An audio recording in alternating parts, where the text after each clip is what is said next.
রুটি আর গোশত যখন খাইতে লাগলেন, হঠাৎ করে তার মনে পড়লো, সেই ব্যক্তিকে বলল, তুমি যেই রুটি আর গোশতগুলো নিয়ে এসেছ, এটা কোথা থেকে নিয়ে এসেছ?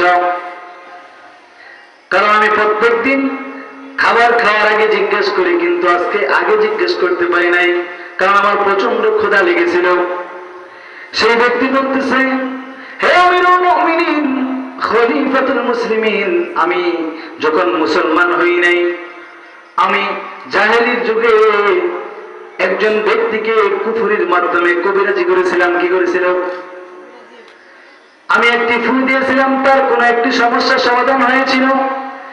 সে একজন দরিদ্র ব্যক্তি ছিল, সে আমাকে তার বিনিময় কখনো দিতে পারে নাই। হঠাৎ করে আমি আজকে তার বাড়ির কাছ দিয়ে আসতেছিলাম, তখন দেখি তার বাড়িতে এরকম বিবাহের অনুষ্ঠান। সেই সুযোগে সে আমাকে কিছু খাবার দিয়েছিল। হযরত ওমর রাদিয়াল্লাহু আনহু বলেন, সেই খাবার যে তুমি যেই কাজের বিনিময়ে নিলা, সেই কাজটাকে আল্লাহর জন্য করেছিলাম। সেই সাহাবী বলে, না, তখন তো আমি আল্লাহকে চিনি না, কারণ তখন তো আমি মুসলমান হই নাই। তখন এই কথা শুনে হযরত ওমর রাদিয়াল্লাহু তাআলা তার গলার ভিতরে এরকম হাত ঢুকিয়ে দিলেন সেই খাবারগুলো বের করার জন্য।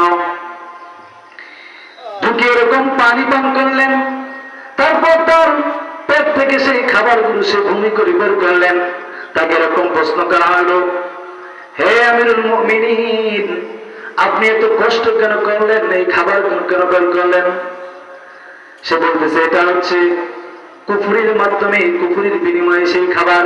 এই খাবার যদি আমি ভক্ষণ করি, এই মুহূর্তে যদি আমার মৃত্যু হয়ে যায়, আমি যখন কবরের মধ্যে যাব, আমাকে মুনকার নাকির যখন প্রশ্ন করবে, তোমার পেটের মধ্যে সেই খাবারটা তো হালাল না, তখন আল্লাহ তাআলার দরবারে আমি কি জবাব দেব? এই জন্য আমি কষ্ট করে আমার পেটের ভিতর থেকে খাবার বের করলাম। বলেন সুবহানাল্লাহ। এত বড় সাহাবী, আল্লাহর নবীর সাহাবী, তারা আল্লাহ তাআলাকে এত পরিমাণে ভয় করতেন। কিন্তু আজকে আমরা নিজেদের হারামের মধ্যে লিপ্ত করেছি। মুহতারাম হাজিরিন, আল্লাহ তাআলা যে আমাদেরকে বললেন, ইয়া আইয়ুহাল্লাযীনা আমানুত্তাকুল্লাহা ওয়া কুলু কওলান সাদীদা।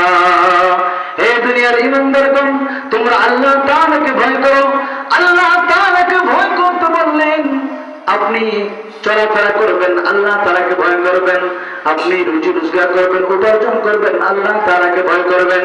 যদি আল্লাহ তাআলাকে না ভয় করেন, মৃত্যুর পরে আল্লাহ তাআলাকে আপনাকে বলেছিলেন তুমি আল্লাহ তাআলাকে ভয় করো, সেই কথা অমান্য করার কারণে আল্লাহ তাআলা যে আমাদেরকে যে প্রশ্ন করবে, সেই প্রশ্নের জবাব না দিতে পারলে আল্লাহ পাক রব্বুল আলামিন আপনাকে আমাকে জাহান্নাম ছাড়া